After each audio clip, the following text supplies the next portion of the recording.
You got me running, got me running. Shake it, shake it, shake it, baby. Raise your hands up, raise them up.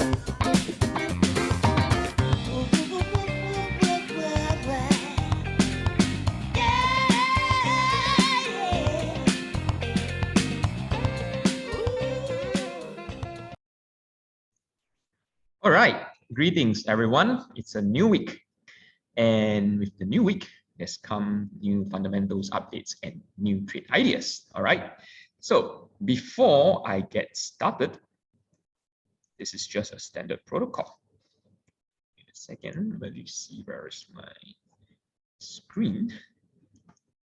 Okay, so any information shared in this video is not intended to be a trade recommendation. It is solely the opinion and views of the speaker, aka me. So please remember to do your own analysis prior to entering any trades. Now, with the boring stuff aside, let's head over to the fundamentals updates. Okay, so the Bank of Japan, all right, BOJ, will be meeting tomorrow, okay, for a monetary policy decision. Timing wise, as usual, you guys probably already know, okay, well, it's undisclosed, okay?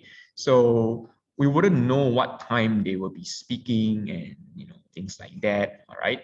But what we know for sure, okay, what we know for sure is that they usually meet around, during the currency call, okay? So from time to time, you'll see, in the past, you'll hear us like, do some ad hoc updating of what actually went down during the Bank of Japan decision, okay?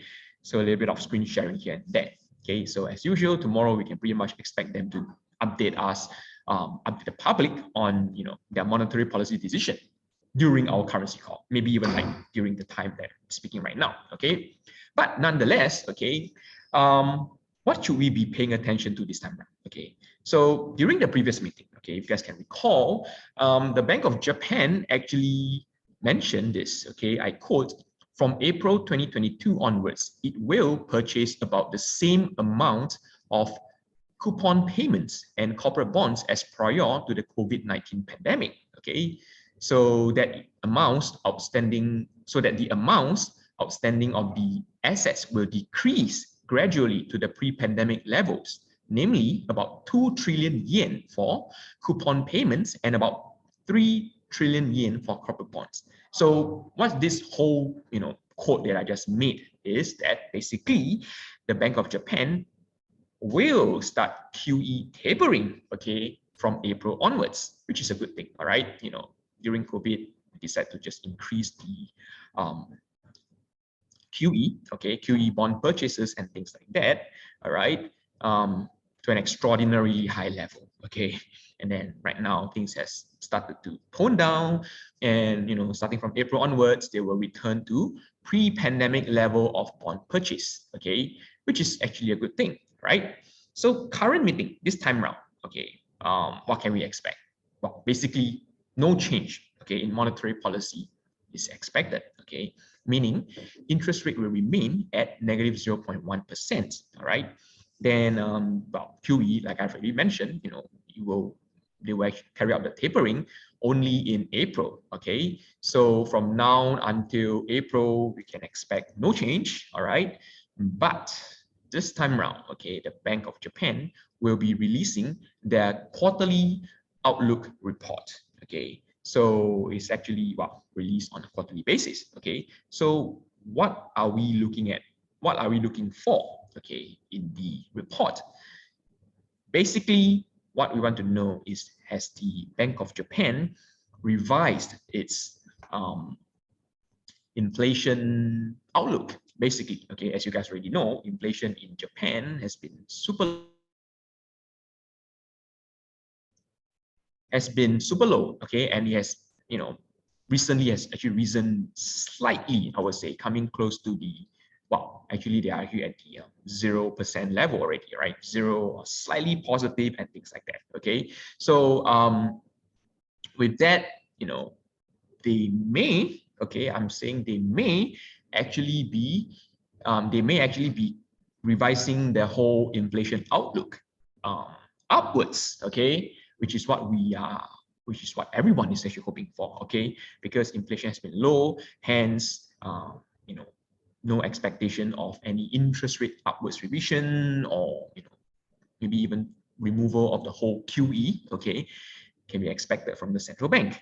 Okay, now with this slight inching upwards of inflation coming in for the past few months, okay, towards the end of 2021, will we be seeing an upwards revision, okay, in the inflation outlook from the central bank? And in a scenario, okay, now this monetary policy is something that it's a session that I'll be paying attention to this time. Okay, normally Bank of Japan's monetary policy decision, we won't really pay too much attention because, you know, things will remain unchanged. You know, there won't be any weakening or strengthening in the Japanese yen. Okay, but this time around, if the central bank were to revise its outlook upwards, its inflation outlook upwards, okay, and maybe make comments like, we can expect more rise in inflation coming up in the near future, okay, in upcoming months, okay, then we may actually be seeing a strengthening in the Japanese yen, okay? So, which is why, all right, tomorrow's meeting may actually move the yen pairs a little, okay, may actually move the yen pairs a little, depending on whether the central banker, okay, Kuroda, okay, actually highlight anything on potential upwards, what do you call that, inflation, rise in inflation coming in for Japan, okay? And another thing to take note is that there will be a press conference going on. It will not be right after, okay? It's probably going to be like half an hour to 1 hour later from the monetary policy decision, okay? So once again, the timing is undisclosed, and the central bank's press conference, okay, if you guys manage to find the link, okay, the live streaming link, it will be held in Japanese, okay? So we will need to, wait for, I don't know, some translations, and okay, whoever who actually can speak Japanese, can understand Japanese, they may actually be able to, I don't know, decipher some of the information being carried out, being passed on, during the press conference. Otherwise, we will need to wait for the major news agencies to actually break it down for us, all right, before we know any if there's any updates from the central bank itself. All right. So with that, I will be providing you guys an update of what went down during the press conference, during the decision making and things like that on this Thursday's currency call, when we will be talking about yen pairs, okay, dollar yen, euro yen, and pound yen. All right. So any questions on this? What do you call that? Japanese monetary policy meeting tomorrow. Okay, so if there's no question, I will head over to the currency pairs of the day, which is Australian dollar and the New Zealand dollar. Okay, let me get my charts up.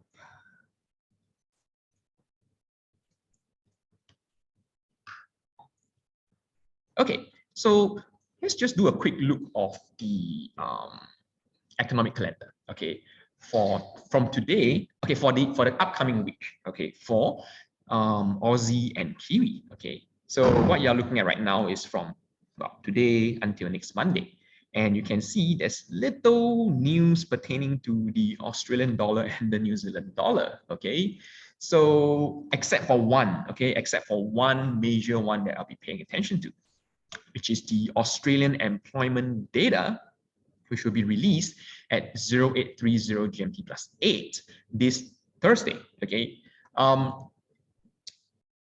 Previous release, okay, shows that 366,000 jobs were being created. Okay. That is for the month of November. Okay, because the data was released back in December. All right. So in November, 366,000 jobs were being added into the Australian economy. And in December, okay, it is forecasted that 60,000, okay, only 60,000 jobs was being created. So that's pretty much quite a bit of a slowdown, I would say. Okay, if you guys are wondering why is that the case, okay, let me tell you this: the Omicron variant, the discovery of the Omicron variant may very well be the culprits behind, the low expectation that we are having on the December's employment data this time around. All right, so 366 to 60,000 is really very, very low. All right, and if the released figure were to be at least as low as the 60,000 figure, we may very well be seeing I would say, a short-term weakening in the Australian dollar. Okay, but nonetheless, okay, unemployment rate is expected to decline from the previous release of 4.6% to 4.5%. I would say a slight inching downwards. Not that big of a change, but people will probably be paying more attention to the employment change data. Okay, because that will probably be they'll probably have more impact. Okay, as compared to the unemployment rate. So if you guys are trading Aussie dollar, just keep your trade short term. Anyway, okay, the chart that I'll be sharing with you guys next, okay, the trade ideas that I'll be sharing next is meant to be short term, okay, and you guys will know why. Now, let's start off with Aussie dollar, okay. This is a daily chart, okay. Just want to show you guys my support and resistance lines, zones, okay, however you want to call it. As you can see, last Friday, okay, the Australian dollar actually, in fact, from last Thursday, okay, there was actually a rejection of my resistance, rejection from my resistance zone of 0.73, okay, and then on Friday, it just carried on downwards, okay, a strong sell-off in risk currencies against the safe haven currencies took place, okay, and you can see it actually, wow, there was actually a strong bounce off my resistance zone, okay, all the way until right now. It's actually trading at a 0.720 key level, okay, and right now at the moment it's, I would say, pretty much unsure, okay, whether it should break below or it should break above or it should actually bounce back up, okay, from the 0.72 level. So let's head down to the H4 time frame. So as you guys can see, for the past 2 to 3 sessions, okay, it has been like hovering around, trading around the key level. So what is the sentiment over here? Okay, my view is this: Aussie dollar, okay, I will only be looking for buying opportunities. Okay, so let me just put my entry. Okay, so my entry level will be at 0.723. Okay, and then my potential take profit will be at 0.728, just below my resistance zone of 0.73. Okay, and then my stop loss level would be at 0.719, which is around here. Okay, so stop loss will be 40 pips, take profit will be 50 pips, slightly more than a 1:1 risk reward. Okay, what about selling? You guys may be wondering, right? I mean, after the strong, downwards move, last Friday, so can we actually expect Aussie dollar to weaken further? Yes, we can. Okay, and I will only look for selling opportunities after it breaks below the 0.72 key level. Okay, at the moment it's still moving around there. In case it breaks below, you guys can actually look for selling opportunities. But personally, I won't be doing that. Why is that the case? Okay, because if it actually breaks below 0.72 key level, okay, it is heading towards my support of 0.716. Okay, if you guys are looking for scalping opportunities or even shorter than H1 kind of a time frame of a trade opportunities, okay, yes, you guys can go ahead. But for me, I'm probably giving the selling part a skip this time around, okay, because if it were to break below, I will most likely be looking for selling opportunities at maybe 0.718, or if I were to be aggressive enough, okay, 0.719, and it's only 30 pips away from my resistance, okay, and of course I don't want support, I mean, and of course I don't want to trade all the way into my support of 0.716. So any profits I will probably be, just realizing it at 0.718. That's probably the furthest I will push, okay. So hence, I don't know, for me, it's going to be like some 10 to 15 pips or 20 pips of take profit, okay, which in this case, it may not be worth the risk, Okay, so selling opportunities, I'm definitely not looking for any for the time being. Okay, so short-term buy, okay, is what I'll be looking at. And just pay attention that the Australian employment change data jobs report will be released on Thursday. Okay, so really keep your trades short term. Okay, now heading over to the New Zealand dollar. Okay, as usual, daily chart to look at where my zones are. Okay, so as you guys can see, all right, it actually something similar. Okay, it's actually very similar to what happened to Australian dollar last week. On last Thursday, okay, it actually, in a way, okay, come close to the 0.69 key level. And then it actually, there was a strong rejection. Okay, and then on Friday, as usual, there was a strong sell-off due to, market sentiment turning more risk averse. Okay, and then at the moment, it's actually trading around the 0.68. It's actually, well, I would say testing to break below it. Okay, similar to the Australian dollar. Okay, trying to trade below, or trying to bounce off the key level. Okay, then we were to go back. If we were to go down to H4 time zone, time frame. Okay, we were to see something similar as well. Okay, for the past 3 periods of H4 time frame, New Zealand dollar is just like ranging around this 0.68 key level. So I will be looking for buying opportunities as well, okay, at the 0.682 level, which is here, all right? And then my potential profit, take profit level would be pretty much, okay, pretty high, I would say, 0.692, okay, just behind my resistance of 0.694, all right?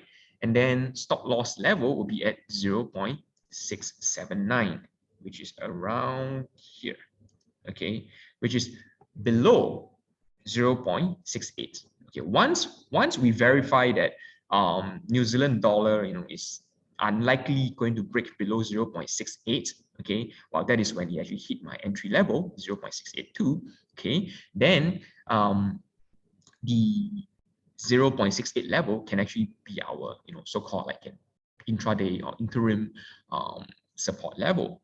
Hence, I'll be placing my stop loss behind, okay, in this case below the key level, okay. So if you guys want to be more conservative, you guys can actually consider 0.678 as your stop loss as well, okay. 0.678. Let me just put another line here. Okay, maybe I just change it to a red, just to indicate, more, I would say, yeah, safer, a safer stop loss level. Okay, so stop loss, okay, if you guys would be aggressive, it's going to be 30 pips, all right.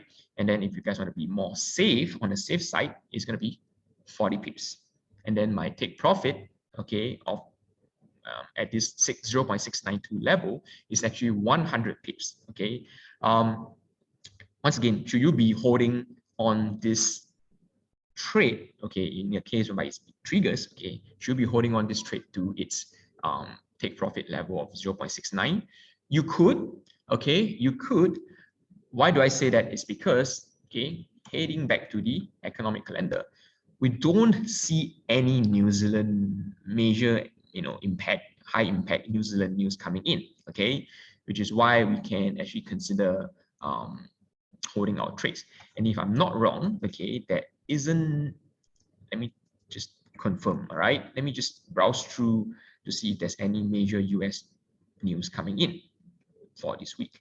Not exactly, okay, until probably next Monday evening, okay, which is after the Monday's currency call already, right? That's the US flash PMI data, all right? Otherwise, yeah, unlikely there's going to be any major price moving US news coming in as well, okay? So nonetheless, okay, still want to consider keeping your trades short term because of this US bank holiday. Okay, US banks will be closed in observance of Martin Luther King Day, today. All right. So liquidity is going to be thin. Trading volume is likely going to be thin as well. Okay, unless something major impact is going to happen. Okay, maybe we have an latest update on Omicron. Okay, it can be I don't know. It can be some other political what do you call that, ongoing news or going on and things like that. Okay, it can even be the US-Iran nuclear talks and things like that. Anything can happen. All right. But as of now, anything's to be scheduled, any scheduled news that's going to happen is pretty much of low impact, I would say. Okay, so today, will it hit 0.682? I don't know. Personally, I will just wait and see how it goes. All right, but yeah, 0.682 will be a safe level. Okay, so any questions on these trade ideas on Bank of Japan or any, yeah, okay, no questions for now. All right. So yep, like I've mentioned, I will update you guys again on the what went down on Bank of Japan monetary policy this Thursday when we talk about the yen pairs. Okay. And then for the trade ideas on Aussie dollar and Kiwi dollar, try to keep it short term because of the bank holiday, or you guys may actually have to wait until tomorrow for it to trigger. All right. And one last reminder, there will be a Monday evening call later today, okay, at 2000 GMT plus 8, okay, where I'll be going through the economic calendar in its entirety, okay, and then I'll be sharing more trade ideas, okay, short term. This time around is even shorter than what I've just shared, okay. It'll be on H1, okay, and then it'll be Q&A. There'll be Q&A sessions as well, so you guys, Traders Club members, okay, please bring your questions if you have any, and I will see you guys tonight. All right. So with that, take care for now. For non-Traders Club members, I'll see you guys tomorrow during our currency call. Okay. Take care. Bye-bye.